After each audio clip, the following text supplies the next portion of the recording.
இன்றே டவுன்லோட் செய்து உங்கள் ஃபேவரட் ஷோக்களை என்ஜாய் பண்ணுங்க. விஜயகுமார் சார் கால் பண்ணாரு.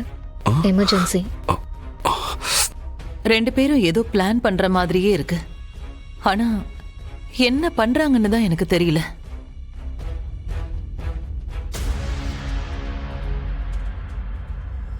அண்ணி, இந்த பால் சொம்ப கையில பிடிங்க.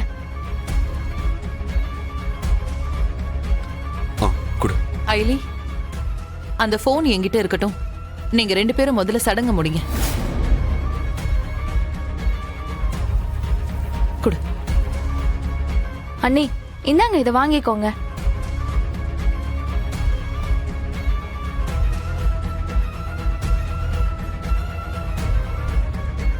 பொன்னி, குங்குமத்தை எடு.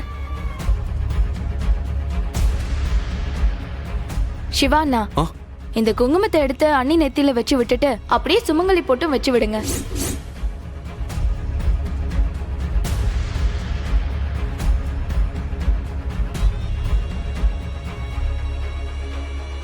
என்ன இவன் ஏதோ அடுத்தவன் பொண்டாட்டிக்கு வச்சு வர சொன்ன மாதிரி இப்படி முடிச்சிட்டு இருக்கான். அது அவன் பொண்டாட்டிக்கு தானே வைக்க சொல்லியிருக்கோம், வைக்க வேண்டிதானே. என்னென்ன யோசிக்கிறீங்க? எடுத்து வைங்க.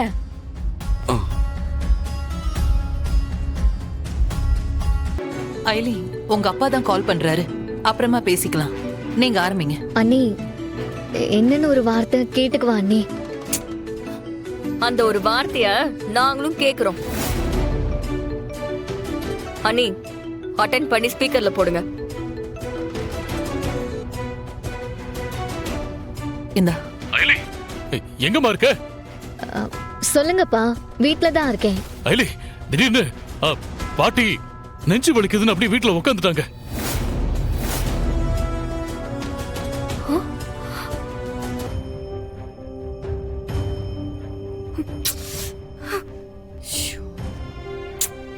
என்ன இது?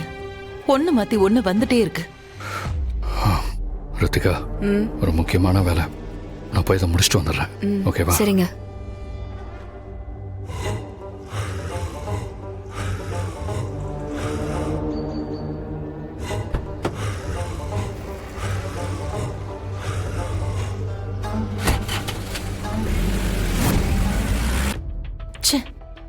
ஒண்ணு மாத்தி ஒண்ணு ஏதாவது பிரச்சனை வருது. இதெல்லாம் திடீர்னு நடக்கிறது இந்திரா. நம்ம கையில என்ன இருக்கு? எதுக்கும் நல்ல நாள் நல்ல நேரம் கூட பார்த்து இந்த ஃபங்க்ஷனை வச்சிருக்கலாம். ஏய்,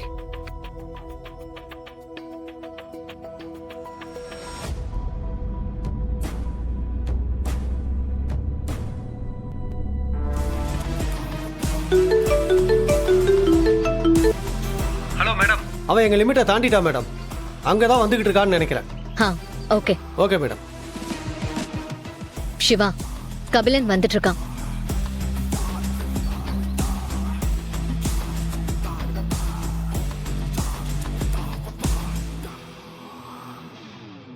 சரி சரி.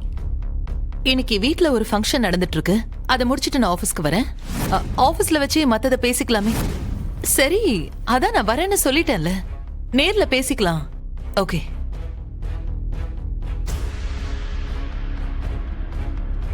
என்ன இந்திரா? சித்தப்பா, ஆபீஸ்ல இருந்து ஸ்ருதி தான் கால் பண்ணியிருந்தா. இன்னைக்கு பெங்களூர் ஷோவுக்கு கிரியேட்டிவ் டீம் செட் பண்ணி அனுப்புறோம்னு சொல்லியிருந்தோம்ல. அதான் அது என்னாச்சுன்னு டீடைல்ஸ் கேட்டுட்டு இருந்தா. சரி, அயலி வர லேட் ஆகும்னு நினைக்கிறேன். நாம ரித்திகாவுக்கும் கபிலனுக்கும் தாலி பெருக்கி போட்டுடலாமா?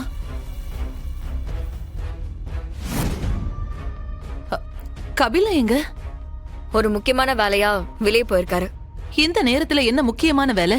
அதுவும் என்கிட்ட சொல்லாம எங்க போனா? ஏன் எல்லா இடத்துக்கும் உங்ககிட்ட சொல்லிட்டு தான் போகணுமா என்ன? நீங்க எங்களை மதிச்சிங்களா?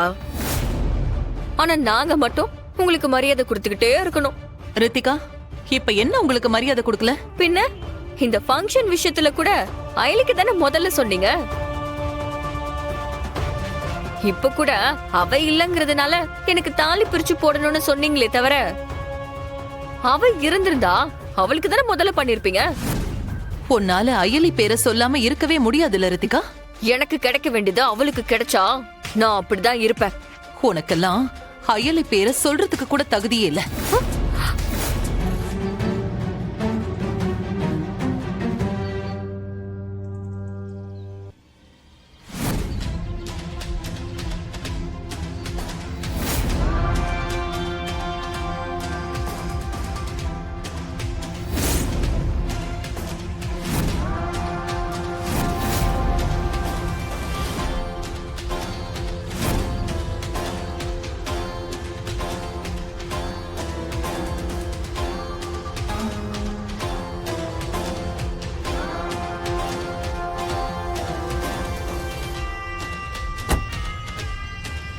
ஃபுல்லா செக் பண்ணியாச்சு, எதுவுமே இல்ல.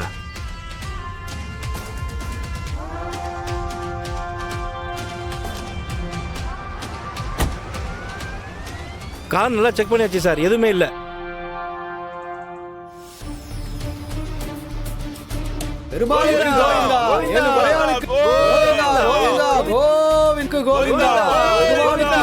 அங்க போய் என்னன்னு பாருங்க சீக்கிரம். சாமிங்களா நில்லுங்க, எல்லாம் எங்க போறீங்க? சார், பெருமாள் கோயிலுக்கு பாத யாத்திரை போயிட்டு இருக்கோம். சரி அனுப்பிடுங்க.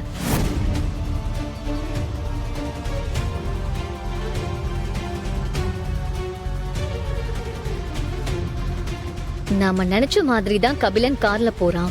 ஆனா கார்ல செக் பண்ணி பார்த்தா எதுவுமே இல்லையே. ஏதோ இடிக்குது. ஏடி, கபிலன் என்ன பிளான் பண்ணிருக்கான்னு தெரியல. அவன் கார்ல வேற யாரும் இல்ல, நம்ம தேடுற பொருளும் இல்ல. நல்லாவும் செக் பண்ணி பார்த்தாச்சு. பிளான் கபிலனோடது இல்ல சிவா, வர்மா ஓடுது.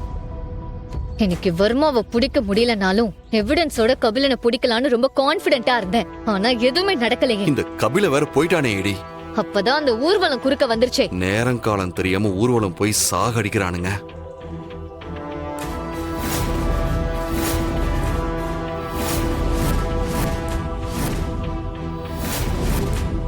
ஷிட்! என்னாச்சு ஏடி? நம்மள நல்லா ஏமாத்திட்டு போயிட்டான் அந்த கபிலன். எப்படி சொல்ற? அந்த சாமி ஊர்வலம் வந்தாங்கல்ல, அவங்கள கவனிச்சீங்களா? அவங்க எடுத்துட்டு வந்தது பெருமாள் சிலை. ஆனா எல்லாரோட நெத்திலையும் பட்டை இட்டிட்டு இருந்தாங்க.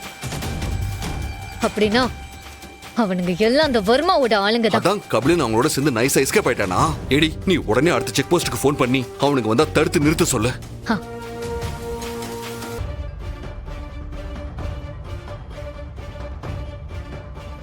திருட்டு ராஸ்கலுங்களா, நீங்க தப்பிச்சு போறதுக்கு உங்களுக்கு வேற ஐடியாவே தெரியலையா? சாமி பேரை சொல்லி எதுக்குடா ஏமாத்துறீங்க? எங்க ஏடி வந்துகிட்டு இருக்காங்க, அவங்க மட்டும் வந்து பார்த்து சொல்லட்டும். அப்புறம் இருக்குடா உங்களுக்கு கச்சேரி.